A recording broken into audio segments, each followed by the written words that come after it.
Would you like to know what my uninspired cousins call us from upon their pretty little craft worlds? They say we are cursed. Can you believe such a thing, Monkey? Of course we are not. We are blessed. Blessed with a gift your primitive kind could only dream of. Immortality. How could such a thing be anything less than a boon? I can't blame them, really. They are so victims of their simplistic outlook upon the galaxy, so consumed with concern for the deeds of others, they've entirely forgotten how to have a bit of fun every once in a while. Have you ever met one, Monkey? One of the Azayani, I mean. Oh, how rude of me. I'd forgotten that I'd removed your vocal cords. Forgive me a moment's lapse in memory. I have been so very busy of late. That most recent of raids proved most bountiful. You have my most sincerest gratitude for supplying the location to that planet, even if it did require a little persuasion. Now, Monkey, don't look so dour. Think of it like this. You needn't worry about overgrown fingernails anymore, because you haven't got any. I think you'll find I did you a favor. You're most welcome. Now, where was I? Ah, yes, the Azayani.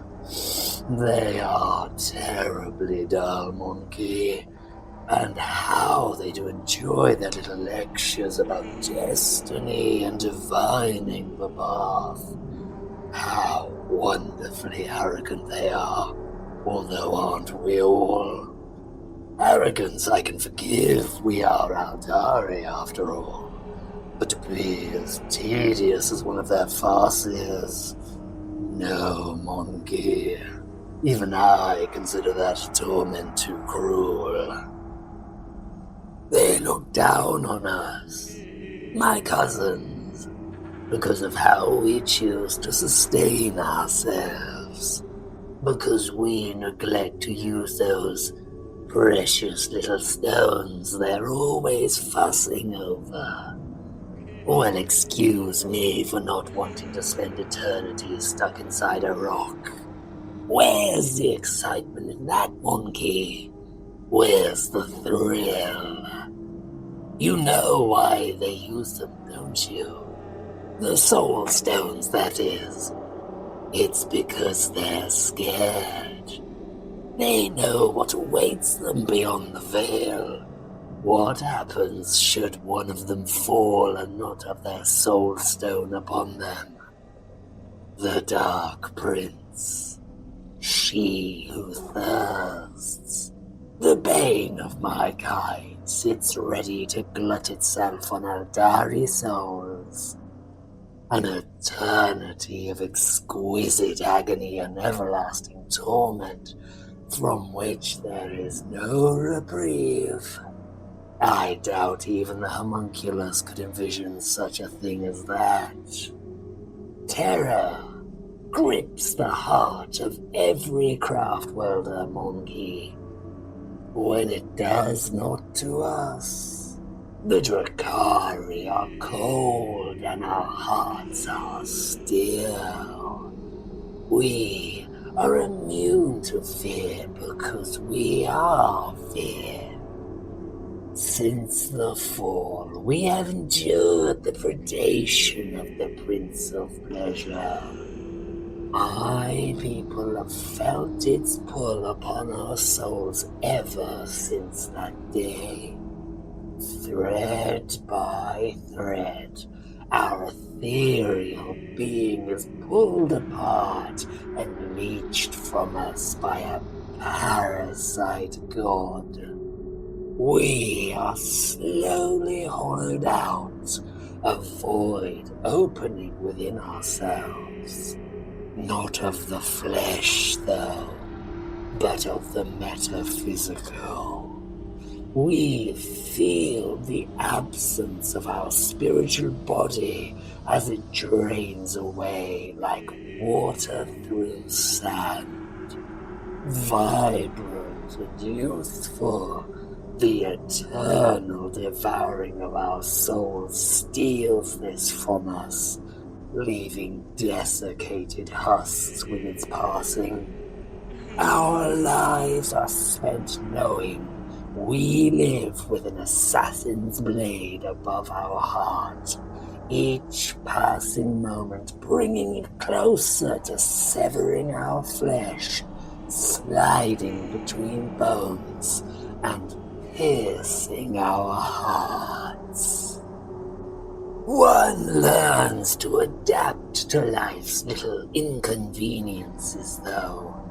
The Drukhari understood our predicament, and so we began exploring the means to stave off our divine affliction. The universe is full of many wonderful ironies, and would you believe that that which blighted us in turn became our savior? Pain, agony, torment, and suffering. These darkest of sensations became an elixir for us. We drank deeply from the grail of atrocity, and in doing so we were restored.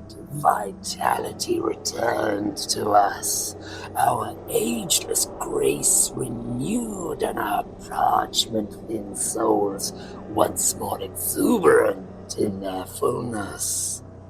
We were saved from the clutches of damnation. We had defied a god. Such blasphemy is an intoxicating delicacy. I'm going to share a secret with you, monkey. Not because I trust you, but because we both know what I'll do to you if you try to tell. The Drukhari need you, monkey. Not just you, but your entire race.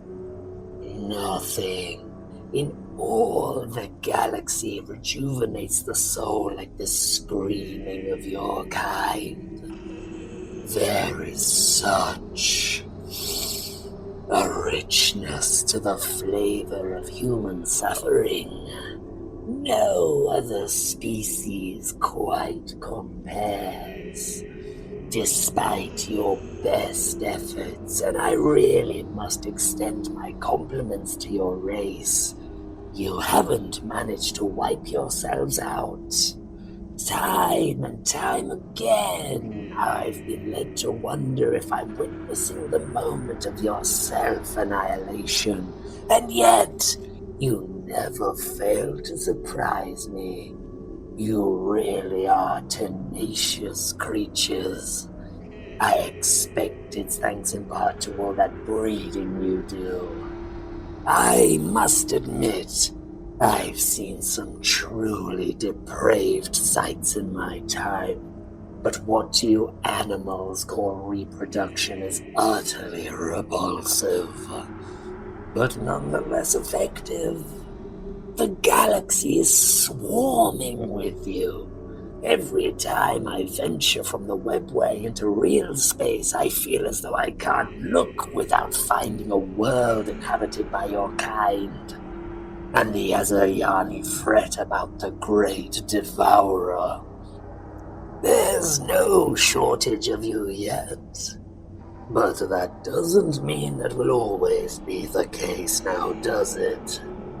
My people know better than any how far a race can fall, and I have no intention of subsisting off greenskins.